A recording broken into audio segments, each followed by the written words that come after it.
மாயே விஷ்ணுமயே மாயா மாயா விஷ்ணு மாயா. அண்ணா சுவாமி அழைக்கின்றாரே, நம்ம அண்ணா சுவாமி அழைக்கின்றாரே. சார், அடுத்ததா கும்பராசிக்காரர்கள், இவங்களுக்கு என்னென்ன பலாபலன்களை கொடுக்க போகுது அப்படிங்கறத சோழி பிரசன்ன மூலமா சொல்லுங்க சார். மாயன் மயம் ஆன்மீக அன்பர்களுக்கெல்லாம் இந்த 2026ஆம் ஆண்டுக்கான வாழ்த்துக்களையும் ஆசீர்வாதத்தையும் தெரிவித்துக் கொள்கிறேன். 2026ஆம் ஆண்டு கடந்த 2025ஆம் ஆண்டிலே செவ்வாயினுடைய ஆதிக்கம் இருந்ததுனால எதையுமே ஒரு போராடி பெறக்கூடிய ஒரு சூழ்நிலை, நிம்மதியை இழந்த ஒரு தவித்த ஒரு காலகட்டமாகத்தான் கடந்து விட்டது. 2026ஆம் ஆண்டை பொறுத்த வரைக்கும் சூரியனின் ஆண்டாக, ஆத்மகாரகன் பித்ருகாரகன் என்று சொல்லக்கூடிய சூரியனின் ஆண்டாகத்தான் மலர்கின்றது. அதே நேரம் பாத்தீங்கன்னா இந்த ஆண்டை பொறுத்த வரைக்கும் ஒரு 4 கிரகங்கள், செவ்வாய் சுக்கிரன் புதன் என்னும் கிரகங்களும் பாத்தீங்கன்னா சேர்ந்து இருக்கின்ற ஒரு அற்புதமான ஒரு காலகட்டம். அதே நேரம் பாத்தீங்கன்னா குரு சனி அந்த சாரத்திலேயே இந்த ஆண்டு நகர்வதனால எவ்வாறு இருக்கும் என்பதை பார்க்க போகிட்டோம்.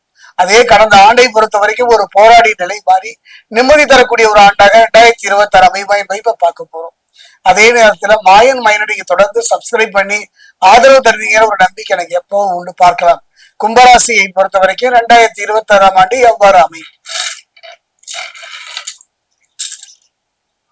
கும்பராசியை பொறுத்த வரைக்கும் அபிட்டம் 3 நாள். கும்பராசியை பொறுத்த வரைக்கும் சதயம்,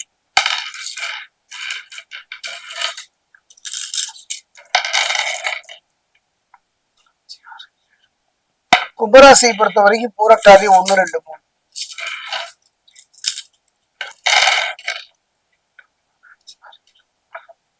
கும்பராசி அன்பர்களே, 2026ஆம் ஆண்டை பொறுத்த வரைக்கும் ஆத்மகாரகன் பிதுர்காரகன் என்று சொல்லக்கூடிய ஒரு சூரியனுடைய ஆண்டாகத்தான் குரு சனி சாரத்தில் தான் அமைகின்றது. கவலையே பட வேண்டாம். சனி பகவானை பொறுத்த வரைக்கும் திருக்கணித பிரகாரம் வக்கரமாகி வக்கர நிவர்த்தியும் ஆகிவிட்டார். 7வது சனியில ஜென்ம சனியாக இருந்து பாத சனியாக மாறி திரும்பவும் பாத சனியிலிருந்து 7வது சனியில ஜென்ம சனியாக வந்து விட்டார். ஒரு அருமையான பாடம். வாழ்க்கை என்றால் என்ன, பணம் என்றால் என்ன, உறவு என்ற என்ன என்பதையெல்லாம் உணர்த்தி நகர்ந்து விட்டார் ஒரு குருஸ்தானத்துல. 2026 பொறுத்த வரைக்கும் 3 பயிற்சிகள். வாழ்க்கை பிரகாரம் சனி பயிற்சி. சனி பகவான் அவ்வாறாகவே பாத்தீங்கன்னா ஜென்ம சனியாகத்தான் இருக்கின்றார். மத்தியமத்துல குரு பயிற்சி, ஆண்டின் இறுதியில ராகுகேது பயிற்சி. அந்த நிலையில பாத்தீங்கன்னா சனி செவ்வாயின் 4ஆம் பார்வை ராசியில, அதே நேரம் யோககாரகன் என்று சொல்லக்கூடிய ராகுவும் 7ஆம் இடத்துல ஞானகாரகன் என்று சொல்லக்கூடிய கேதுவும் லாபஸ்தானத்துல. இப்படிப்பட்ட ஒரு சூழ்நிலையில் தான் இந்த ஆண்டு. அதே நேரம் பாத்தீங்கன்னா 4 கிரக சேர்க்கைகள் பாத்தீங்கன்னா குரு சனியின் பார்வை மிக சாதகமான ஒரு அமைப்பு தான் இந்த அமைப்பு. இது ஒண்ணுதான். நீங்க ஜென்ம சனியை பத்தி எல்லாம் கவலைப்படாதீங்க. கிரகங்கள் சாதகமாக இருக்கின்றன, சனி பகவான் ஒருவரை தவிர.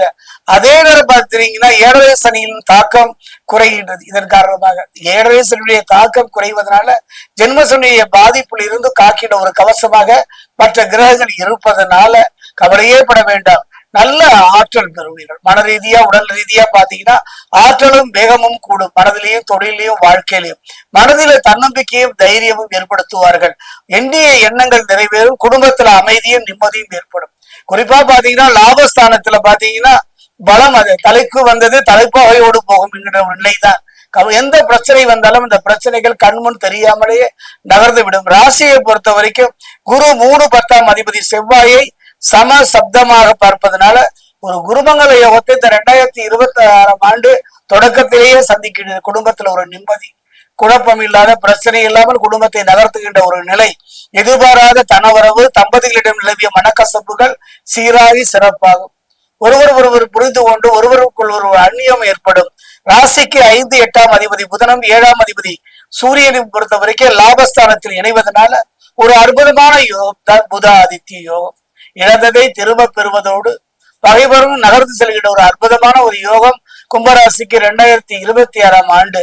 அது மட்டும் கிடையாது, நினைப்பதையெல்லாம் நடைபெறுகின்ற ஒரு அற்புதமான கட்டம், தருணம் கும்பராசிக்கு இந்த காலகட்டம். இதுவரை நிலவி வந்த வம்பு வழக்கலில் இருந்து விவகாரங்கள் எல்லாம் ஒரு முடிவுக்கு வருகின்ற ஒரு தருணம். நிதானமாக செயல்பட வேண்டிய ஒரு காலமும் இதுதானே. எதிரிகளின் பலம் குறையும். தனலாபாதிபதி என்ன குரு பகவான். இந்த தன லாபாதிபதி என்று சொல்லக்கூடிய குரு தனது சம சப்தமாக பார்வை 7ஆம் இடத்துல சூரியனை பார்ப்பதனால ஒரு அற்புதமான யோகம். இதைத்தான் நான் சொல்ல போயிட்டேன். இந்த அற்புத எதிரிகளின் பலம் குறையும் சொன்ன அதே நேரத்துல தன லாபாதிபதியான குரு தனது சம சப்தமாக பார்வையினால 7ஆம் இடத்துல ஒரு சூரியனை பார்க்கிறார். குரு 7ஆம் இடத்தில் இருக்கக்கூடிய சூரியனை பார்ப்பது ஒரு அற்புதமான யோக பலன். நீண்ட காலத்துக்கு பிறகு பெறப்போறீங்க. அதுதான் சிவராஜ யோகம். ஒரு மனிதன் வாழ்க்கையில நிம்மதியை இழப்பதும் நிம்மதி இல்லாம தொழிலையே குடும்பத்திலேயே வாழ்றான்னா அதுக்கு காரணம் ஏதோ ஒன்று இருக்க வேண்டும் அல்லவா? 1000 பரிகாரம் செஞ்சுட்டேன், 1000 கோயில்களுடைய கதவை தட்டிவிட்டேன், எத்தனையோ புண்ணிய நதிகள் இருந்து விட்டேன், பலன் இல்லையே என்று புலம்புகளுக்கெல்லாம் இந்த காலகட்டம் தான். அது அற்புதமான ஒரு யோகம் தாங்க. அதான் சிவராஜ யோகம். 7 தலைமுறை செய்த சாப பாவங்கள் நம் வாழ்வில் தொடர்ந்து வருகின்றன. அதுதாங்க நம்ம வெற்றியை தடுக்கின்றது. அதுதாங்க நம்முடைய நிம்மதியை குலைக்கின்றது. அதுதாங்க எதிரிகளை நமக்கு எதிரி நாமே என்பதை உருவாக்குகின்றது. அந்த நிலை மாறுகின்ற ஒரு அற்புதமான யோகம் தான் இந்த சிவராஜ யோகம் ஏற்படுகிறது. குடும்பத்துல பாத்தீங்கன்னா அமைதியும் மகிழ்ச்சியும் நீடிக்கும். கொடுத்த வாக்கை காப்பாற்றுவீர்கள்.